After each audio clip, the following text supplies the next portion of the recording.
అందరికీ స్వాగతం అండి. ఇప్పుడు నేను చెప్పబోయే కథ నీతి కథల్లో ఒక కథ. అయితే మరి కథలోకి వెళ్దామా? అమ్మదయ్య. అమ్మదయ్య అంటే ఎలా ఉంటుంది, మనకి ఆ అమ్మవారు ఎలా కరుణిస్తారనేది ఈ కథ ద్వారా మనం తెలుసుకుంటాం అన్నమాట. ప్రతి ఊర్లో కూడా ఒక గ్రామదేవత ఉంటుంది. ఆ గ్రామదేవతకి ప్రతి సంవత్సరం కూడా జాతరలు జరుగుతూ ఉంటాయి. అలాగే నూకాలమ్మ గుడి దగ్గర కూడా అమ్మవారి జాతర జరుగుతుందన్నమాట. ఆవిడ ఆ ఊరికి గ్రామదేవత. ఎలా ఉందంటే విద్యుత్ దీపాలతో ఎంతో బాగా అలంకరించింది. చుట్టుపక్కల వాళ్ళందరూ కూడా చూడడానికి వచ్చారు. అది ఎలా ఉందంటే చీకటిగా ఉన్నా కూడా దేదీప్యమానంగా వెలుతురుతో దీపాలతో ఎంతో బాగా పట్టపగల్లా అనిపిస్తుంది. ఆ ఊరి జనం అందరూ కూడా గుడి దగ్గరే ఉన్నారు. ఇప్పుడు ఏదైనా చక్కగా జాతర జరుగుతుంటే ఎంత బాగుంటుందండి. జనం అందరూ పక్క ఊరి గ్రామాల నుంచి కూడా మన ఊరికి వచ్చేస్తారు. అమ్మో అమ్మవారి జాతర జరుగుతుందంట, మనం కూడా చూద్దామే అనుకుంటారు. చుట్టాలని వాళ్ళని కూడా పిలుచుకుంటాం కదా, వాళ్ళందరూ వస్తారు. ఇల్లంతా కలకల్లాడిపోతూ ఉంటుంది. అలాగా ఊళ్ళో జాతర జరుపుకుంటున్నారు అందరూ కూడా. డప్పులు వాయిస్తున్న కొందరు ఊరి జనంలో వాళ్ళు ఏం చేస్తారంటే, ఎవరన్నా కొంచెం జనం ఎక్కువ కనపడ్డారనుకో ఇంకొంచెం గట్టిగా కొడుతూ ఉంటారు. ప్రతి ఇంట్లో కూడా సందడిగా ఉంది. అక్క చెల్లెలు, అన్నదమ్ములు, వదనలు, బావలు, అన్నలు అందరూ కూడా ఎవరింట్లో చూసినా చుట్టాలందరూ వచ్చేసి ఉంటారు కదా. మరి చుట్టుపక్కల గ్రామాల వాళ్ళు కూడా వచ్చి చుట్టాలతో ప్రతి ఇల్లు కూడా కలకల్లాడిపోతోంది. ఆ సమయంలో ఊరంతా ఎంతో సందడిగా ఉంది. ఒక్క ఇంట్లో మాత్రం ఆ ఛాయలేమీ కనపడతలేదు. ఇంట్లో వాళ్ళెవ్వరూ అసలు బయటికే రాలేదు. దీపాలు వెలుగునే చూడలేదు. పాప అంటుంది, అమ్మా అన్నయ్య ఎప్పుడొస్తాడే? తెలిసి తెలియని వయసులో ఉన్న చిన్నారి తల్లిని అడిగింది. వస్తాడమ్మా, వచ్చేస్తాడు ఈ పాటికి. వెళ్ళింది పట్నం కదా, వాడు డిగ్రీ వరకు చదువుకున్నాడు. ఏదో ఉద్యోగం సంపాదించడానికి కదా వాడు వెళ్ళాడు. అది చూసుకుని వస్తాడమ్మా అంది ఆ తల్లి. ఆ చిన్నారి ఇంకేం మాట్లాడలేదు. అన్నగారిని చూస్తే అతనితో కలిసి ఊళ్ళో జరుగుతున్న సంబరాలకు వెళ్ళి చూడాలని ఆశగా ఉంది ఆ చిన్నారికి. కళ్ళు కాయలు కాచేలాగా ఇంటి గుమ్మం దగ్గరే కూర్చుంది. వీధిలోకి చూస్తుంది. అన్నయ్య ఇంకా రాలేదేమిటి అని చూస్తుంది. జాతరలో ఏమవుతుందంటే వాళ్ళు డప్పులు కొడుతూ ఉంటారు కదా, ఆ శబ్దాలు మన చెవులకి మారుమోగుతూ ఉంటాయి. నూకాలం తల్లికి దయలేదు. ఇన్నాళ్ళు ప్రతి ఆట ఆ తల్లి జాతర నాడు ఆ తల్లికి 5 సేర్లు బియ్యము అన్నం వండి కుంభమేళ పెట్టేదాన్ని. కానీ ఆ అమ్మ కరుణించలేదే.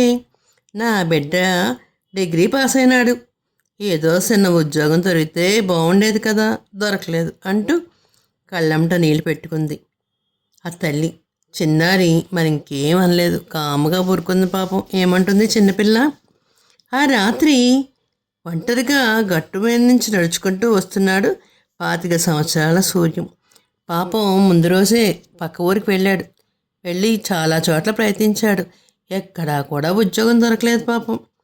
అప్పట్లో కూడా ఎవరన్నా తెలిసిన వాళ్ళు ఉంటే చెబితే వెంటనే ఉద్యోగం ఇచ్చేసేవారు. కానీ అతనికి ఏమి ఉద్యోగం దొరకలేదు. ఊరు చెరువు గట్టు దగ్గరకు వచ్చేసాడు. ఇక ఎంతో దూరం లేదు వాళ్ళ ఊరు. అంటే పొలాల్లోంచి పక్క గట్టుల్లోంచి నడుచుకుంటూ వచ్చేవారనమాట. ఎక్కడో బస్సు ఆగేది. అక్కడ బస్సు ఆగిన తర్వాత అక్కడి నుంచి ఈ ఊళ్ళోకి రావాలంటే చాలా దూరం నడవాలి. అప్పట్లో ఆటోల ఫెసిలిటీ లేదు. త్వరగా ఊరు చేరుకోవాలి. నూకాలం గుడి దగ్గర జరుగుతున్న ఉత్సవాల్లో పాల్గొవాలని అతనికి చాలా ఉర్రూతులు ఆడుతున్నాడు. గబగబా వెళ్ళిపోతే బాగుండు, చెల్లిని కూడా తీసుకుని జాతరకి వెళ్తానే అనుకుంటున్నాడు అని గబగబా నడుచుకుంటూ వస్తున్నాడు. అలా నడుచుకుంటూ వస్తుండగా అతనికి ఏవో కొన్ని మాటలు వినిపించాయి. ఆ మాటలు ఎక్కడి నుంచో వస్తున్నాయి. ఏంటి ఇంత ప్రశాంతమైన వాతావరణంలో ఈ చెట్టుగట్ట చెరువుగట్ట దగ్గర మాటలు వినిపిస్తున్నాయేంటి అనుకున్నాడు. ఎవరో చెట్టు దగ్గర నుంచి 2 మనుషులు ఏంటో మాట్లాడుకుంటున్నారు. మధ్య మధ్యలో ఒకడు అంటున్నాడు, కష్టమంతా నాది అని ఒకడు. కాదు కాదు మరొకడు వాదించుకుంటున్నారు, నాది కష్టం అంటే అని వాళ్ళ కష్టం ఏమిటో అర్థం కాలేదు సూర్యానికి. ఏమిటి వీళ్ళు కష్టం అంటున్నారు, నా కష్టం నేను పడితే నువ్వు ఏంటి అలా అంటున్నావు అని అనుకుంటున్నారేమిటి? ఇప్పుడు ఎవరిని ఏదైనా మాట్లాడుకుంటే మధ్యలో దూరామనుకో మనకు ఆ విషయం అసలు అర్థం కాదనమాట. కాస్త ముందుకెళ్ళాడు. వాళ్ళకి కనిపించకుండా చెట్టు పక్కన నుంచున్నాడు. వాళ్ళు సూర్యాన్ని గమనించడం లేదు అసలు. కష్టపడి అందరి కళ్ళు కప్పి అమ్మవారి నగలు దొంగిలించాను అంచేత వాటిలో 3 వంతులు వాటా నాది అన్నాడు ఒకడు. కాదు కాదు, లోపల నువ్వు కనిపించకుండా ముందు నుంచుని నువ్వు వస్తువులు తీసేదాకా నేను అక్కడే ఉన్నాను. నిజానికి ఆ సమయంలో ఎవరినా కనిపెట్టినా ముందు నన్ను ముక్కలు ముక్కలుగా చేయొద్దురు కదా, కనుక వీటిలో సగభాగం నాది అన్నాడు రెండోవాడు.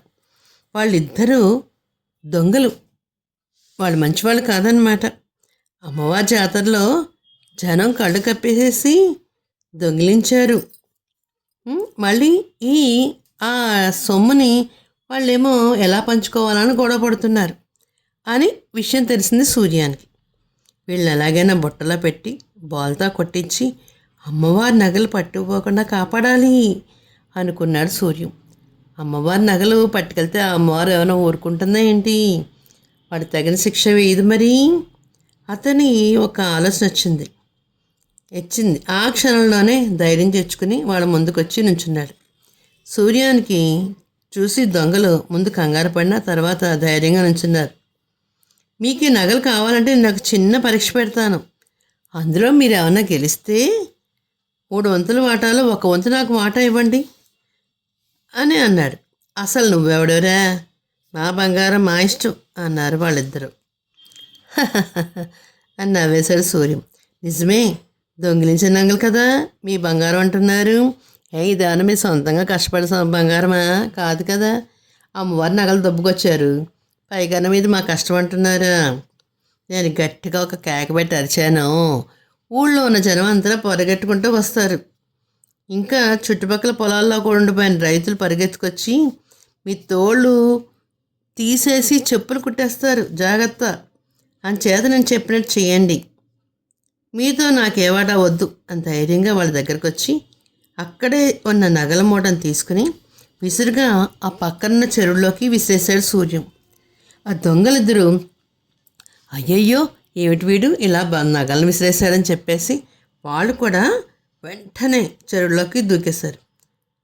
నేను ముందంటే నేను అనుకుంటూ చెరువులోకి దూకేసి బంగారం మూటను వెతుకుతున్నారు. అంతే, ఆ చెరువు మధ్యలో ఒక పెద్ద ఊబి ఉంది.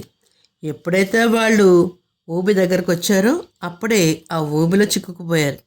ఊబి ఏమవుతుందంటే మనిషిని ఒక గుండ్రంగా తిరుగుతూ ఉంటుంది ఆ నీరు మధ్యలో. ఎవరైనా అందులో పడ్డారంటే బయటికి రావడం చాలా కష్టం అన్నమాట. ఊబి తనలోకి తీసేసుకుంటుంది. రౌండ్గా సినిమాలో చూపించినట్టుగా ఊబి ఉంటుందన్నమాట. అది అలా అలా తీసేసుకుంటుంది, మనిషి ప్రాణాలు పోయేలా చేస్తుందన్నమాట. వెంటనే పరిస్థితి తెలుసుకున్నాడు సూర్యం. పరుగును వెళ్ళి నూకాలం గుడి దగ్గరికి వెళ్ళి జాతరలోకి వెళ్ళాడు. సరిగ్గా అప్పుడే ఎవరో అరిచారు, అమ్మవారి నగలు లేవు, ఎవరో దొబ్బేశారు అంటూ దొంగలెత్తుకుపోయారు అని. ఆ వార్త ఆ ప్రదేశం అంతా మారిమోగిపోతుంది. సూర్యుడు తిన్నగా గ్రామ సర్పంచ్ దగ్గరికి వెళ్ళాడు. గుడి ట్రస్టీ అయిన మాధవరావు గారిని కలిశాడు. అయ్యా, మన నూకాలమ్మ గారి వస్తువులు ఎవరో 2 దొంగలు పట్టుకెళ్ళిపోయారు అని విషయం అంతా చెప్పాడు. నేను వాటిని పసిగట్టి ఆ మూటని నేను చెరువులో పడేసరికి ఆ 2 దొంగలు కూడా వాళ్ళు కూడా నీళ్ళల్లో ఉరికేశారు. రండి, మిమ్మల్ని అక్కడ తీసుకెళ్ళి చూపిస్తాను అన్నాడు. అందరూ పరుగెట్టుకుంటూ వచ్చారు. ఆ 2 దొంగలు అప్పటికే పీకల వరకు ఊబిలోకి దిగిపోయారు. గట్టిగా అరుస్తున్నారు, మమ్మల్ని రక్షించండి, రక్షించండి, రక్షించండి, మేము అమ్మవారి నగలు తీసుకుని తప్పు చేశాము అని వాళ్ళు ప్రాణభయంతో గట్టిగా అరిచేస్తున్నారు, గగ్గోలు పెడుతున్నారు. అసలు జనం ఏం చేశారో తెలుసా? ఎలా చేయాలి? ఊబిలో పడిపోయిన వ్యక్తిని బయటికి లాగాలంటే తాళ్ళ సహాయంతో వాళ్ళ మీదకి తాళ్ళు విసిరారు. ఆ 2 గట్టిగా బలంగా అవతల నుంచి ఒక చెట్టుగలు కట్టేసి జాగ్రత్తగా బయటికి లాగారు. ఆ తాళ్ళతో అక్కడున్న చెట్లన్నీ ఇద్దరిని కట్టేశారు. బయటికి లాక్కొచ్చారు దొంగలిద్దరిని. చెట్టుకు కట్టేశారు. ఆ ఇద్దరు తెలివిగా గడకర్రలు తాళ సాయంతో చెరువులోకి దిగి బంగారు మూటని జాగ్రత్తగా పైకి తీసిచ్చి ట్రస్టీ మాధవికి అప్పగించారు. ఇద్దరు ప్రాణాలు నిలబెట్టారు, దొంగలిద్దరినీ కూడాను. తర్వాత వేరే కర్రలతో పెట్టి ఆ నగల మూట ఎక్కడుందో వెతికి దాన్ని కూడా బయటికి తీశారు. సూర్యం భుజం మీద చెయ్యి వేశాడు మాధవయ్య గారు. మాధవయ్య గారు గుడికి ట్రస్ట్ అన్నమాట. ఆయన భేష్, సభాష్ సూర్యం, నువ్వు చాలా తెలివైన వాడవయ్యా. ఇది దగ్గర ఒక ₹1,00,00,000 విలువ గల ఆస్తి. అమ్మవారి నగలు దొంగలు పట్టుకుపోకుండా కాపాడేవు. నీ సమయస్ఫూర్తికి నేను మెచ్చుకోకుండా ఉండలేకపోతున్నాను. బాగా చదువుకున్నవాడివి, పేదవాడు అంటున్నావు. మరేం బెంగ పెట్టుకోకు. ఈ రోజు నుంచి నూకాలమ్మవారి సాక్షిగా చెప్తున్నాను, నిన్ను ఈ గుడికి ట్రస్ట్గా నియమిస్తున్నాను. అమ్మవారికి వచ్చే ఆదాయము, ఖర్చులు అన్నీ తయారు చేస్తూ ఉండు. ప్రతిరోజు కూడా చిట్టాపద్దులన్నీ లెక్కపెట్టు. జాతరలో జరిగే డబ్బులన్నీ కూడా జాగ్రత్త చెయ్యి. నమ్మకంగా పనిచేస్తే మరింత అభివృద్ధిలోకి వస్తావు. అమ్మవారి నిన్ను కాపాడి నిన్ను ఇంకా బాగా పైకి తీసుకొస్తుంది. అంతేకాకుండా నీకు సంవత్సరానికి 10 బస్తాల ధాన్యం ఇస్తాను. నెలకి ఒక ₹50,000 ఇస్తాను. సరేనా అన్నాడు ట్రస్ట్ మాధవయ్య గారు. సూర్యం మనసులో ఆనందంతో ఉక్కిరిబిక్కిరైపోయింది. చక్కగా అదే ఊళ్ళో ఉంటే అమ్మని చెల్లిని చూసుకోవచ్చు, చెల్లిని మంచి స్కూల్లో చదివించుకోవచ్చు, మంచిగా పెట్టుకోవచ్చు, గారాల చెల్లికి ఏ లోటు లేకుండా చూసుకోవచ్చు అనుకున్నాడు ఆ క్షణంలో. అందుకు ఆనందంగా, సరేనండి, మీరు ఎలా చెప్తే అలాగే చేస్తాను, నేను గుడికి ట్రస్ట్గా ఉంటానే అన్నాడు. ఇదంతా తెలియని సూర్యం తల్లి చెల్లి సూర్యం కోసం ఎదురు చూస్తూనే ఉన్నారు పాపం. అప్పుడు అతను ఇంటికొచ్చి తల్లికి అంతా విషయం అంతా చెప్పాడు. చెప్పి అమ్మదై ఉంటే అన్నీ వాటికవే జరిగిపోతాయి అని వాళ్ళకి తెలియలేదు పాపం. తల్లిని చెల్లిని దగ్గర తీసుకుని చెల్లిని అమ్మని తల్లిని కూడా జాతరకు తీసుకెళ్ళి అన్నీ చూపించి, అమ్మదయ వల్ల మనకి ఈరోజు నాకు మంచి ఉద్యోగము, మంచి జీతము వచ్చాయి, మంచి స్థాయిలో నేను ఎదగలుగుతానని చెప్పేసి ఆ నూకాలమ్మ దగ్గర గుడికి వెళ్ళి జాతరని దగ్గరుండి జాగ్రత్తగా అన్ని రకాలుగా చేయించి ఆ తల్లి అండదండలు జీవితాంతం మాకు తోడుగా ఉండాలని చెప్పి నమస్కరించి ఇంటికి వెళ్ళిపోయారన్నమాట. చూసారా మరి, పెద్దవాళ్ళు అమ్మవారి దయ ఉంటే అంతా మనకి మంచే జరుగుతుంది. అమ్మ దయలేనిది ఏదీ లేదు కదా. మరి చిన్న కథ తెలుగువారి దీపకాంతికి లైక్ చేసి, షేర్ చేసి, సబ్స్క్రైబ్ చేసి, కామెంట్ రూపంలో పెట్టండి మరి.